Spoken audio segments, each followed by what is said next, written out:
Je dirais que ça avance très bien. Là, on sait que les gens, on est en veille, là, l'échéancier pour le deuxième tronçon qui est de Caplan-Port-Daniel, qui est 2024. Lui, ça va très bien. Toutes les grandes structures, les offres, les services ont été donnés. Les chantiers sont partis quand on pense au deuxième pont à Port-Daniel-Gascon, le pont de la Rivière-Bonaventure. Tous les travaux majeurs sur les grosses structures, les contrats sont donnés depuis 2022. Il reste quelques appels d'offres à sortir pour 2023. Des remplacements de ponceaux un peu plus gros, mais qui vont se réaliser dans l'été qui s'en vient. Fait que l'objectif, là, pour le retour du train de marchandises jusqu'à Port-Daniel pour 2024, c'est encore très réaliste, plausible, puis je suis convaincu que le ministère va y arriver. Là, il y a des travaux qui sont faits à Port-Daniel, ça avance bien aussi?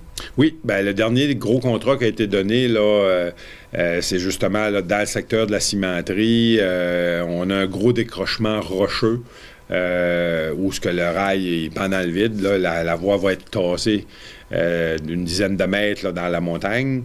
Et puis après ça, en même temps, là, il y a des travaux qui se font là, pour nous permettre là, justement d'aller faire le transbordement de ciment à partir de l'usine. Fait qu'il va y avoir ce qu'on appelle une voie d'évitement, là, une siding en anglais, qui va s'installer aussi dans le courant de 2023, qui va nous permettre là, d'être totalement opérationnel là, sur ce tronçon-là pour 2024, qui est une excellente nouvelle. Puis, très prochainement, c'est quoi qui s'en vient? C'est quoi les travaux qui vont être exécutés? Dans la 2022, l'évaluation du troisième tronçon de Port-Daniel jusqu'à Gaspé. On sait que c'est lui les plus grands défis qu'il nous reste à faire. Fait que là, on attend pour d'ici à l'été, d'ici au printemps, l'estimation des coûts, ce qu'il y a à faire et le délai. Fait que le ministère, normalement, ce qu'on attend, c'est que d'ici au printemps, va être capable d'annoncer l'ensemble des travaux qui auront à être réalisés sur le troisième tronçon, les coûts, puis qui va nous amener avec une date où ce que le train va pouvoir retourner à Gaspé.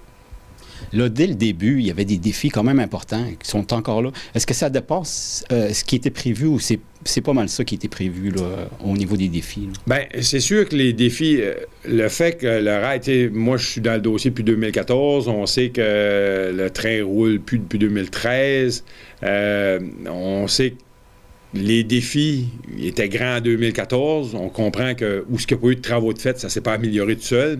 Fait que les travaux, l'ampleur des travaux, on sait qu'elle va être plus grande. Sauf que le défi, il a été là quand il a été construit par nos ancêtres il y a plus de 100 ans. Le défi géographique, l'environnement, le fait que la voie, surtout dans le troisième tronçon, on a plusieurs kilomètres qu'on côtoie la mer. C'est des défis qui sont connus. On a la recette, on sait les mécanismes pour se protéger. C'est pas la seule place dans le monde où il y a une voie ferrée qui passe proche de la mer. Fait qu'à partir de là, l'évaluation de ce qu'il y aura à faire, qui tient compte de ces défis-là, le ministère, normalement, dans son annonce, ça va se refléter dedans. Puis vous êtes bien confiant que le but va être atteint? Oui. Moi, l'objectif de retourner jusqu'à Gaspé, ça fait depuis 2014 qu'on est là-dessus. C'est l'objectif qu'on s'est donné au niveau de la politique régionale. Les élus régionaux qui gèreront la Société Chemin de fer, moi, quand j'ai arrivé, j'ai vu que c'était un outil exceptionnel pour le développement d'une région. C'est le même que la Gaspésie. Le sud de la Gaspésie s'est bâti au début du siècle. On ne peut pas se permettre de perdre ça pour les 100 prochaines années. On comprend qu'encore plus aujourd'hui, avec justement ce qu'on voit avec les changements climatiques, le transport de marchandises par voie ferrée, quand on va voir la production de GES par tonne kilomètre transporté, c'est un des très efficaces. Fait qu'on veut enlever des camions sur nos routes, on veut continuer de se développer, puis pour ça, on comprend que ça passe par le transport. En même temps, il faut aussi se rappeler qu'un autre objectif, c'est le transport.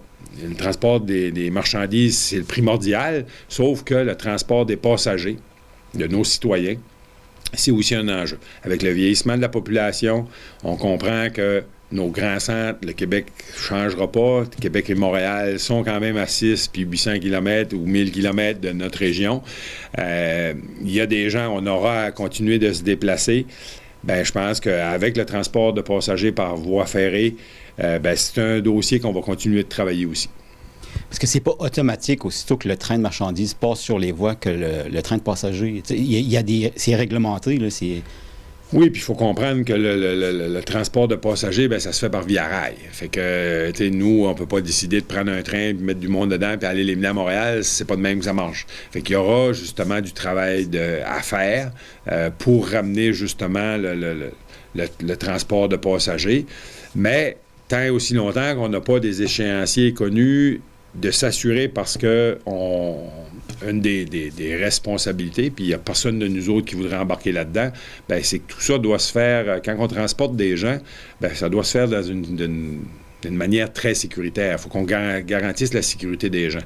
Fait que moi, comme président de la Société de chemin de fer, nos gens qui travaillent pour nous, on veut s'assurer que, justement, quand le rail est réhabilité, on veut que ça soit de top qualité. Ça fait que tout ça est fait dans les normes pour s'assurer que la journée qu'on aura rétabli l'ensemble du tronçon, un train de passagers va être capable de rouler à grandeur.